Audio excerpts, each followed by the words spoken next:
each time you have a success, it means more than just lives are improved and healthcare experience is improved.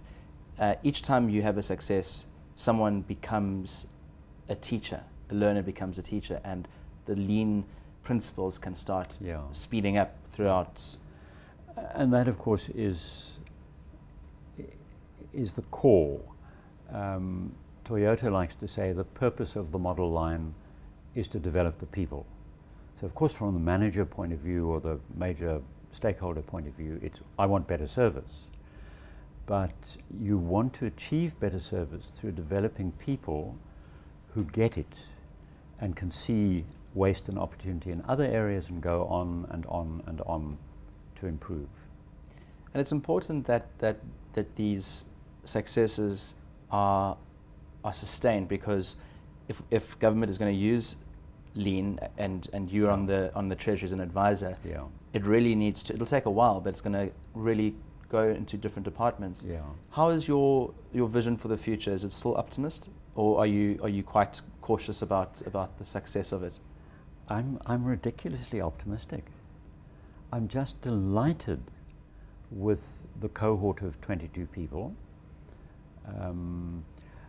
Having gone through the second of the hospitals, I could see that they were beginning to understand that it's not rocket science, that it's the same approach each time.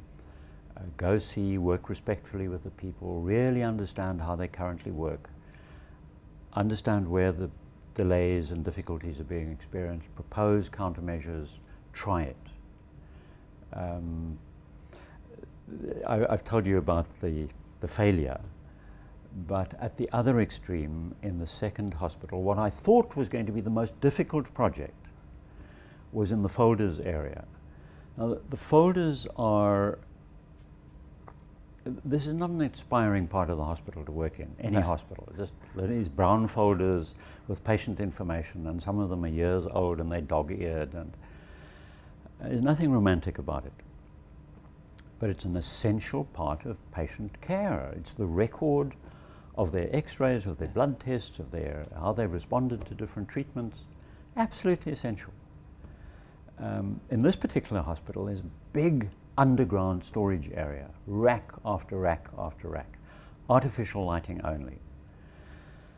And very sensibly, for outpatients, they know who's been booked to come the next day.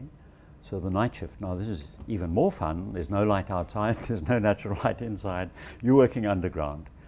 You're drawing the folders for the patients that are coming tomorrow. And you bring them upstairs and you lay them out, and then as patients arrive, you retrieve their folders. Now that sounds very sensible. Well, it turns out that 20 to 30 of the booked patients don't arrive. So you've done 20 to 30% work that you didn't need to do. Then you've got to put them back again. Also, they get in your way while you're trying to find the folders of the patients who did come. So one of my team, sort of in the shower overnight, was thinking about this. Where the best ideas come from. And he thought, I think we should propose that they don't pre-draw the folders. They just wait for the patient to come to the counter.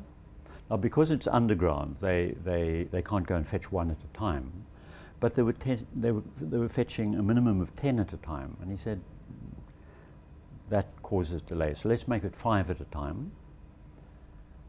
Well, it was spectacular. The benchmarked patient on the Tuesday, arriving at 8:10 in the morning, got their folder and paid the cashier 143 minutes later.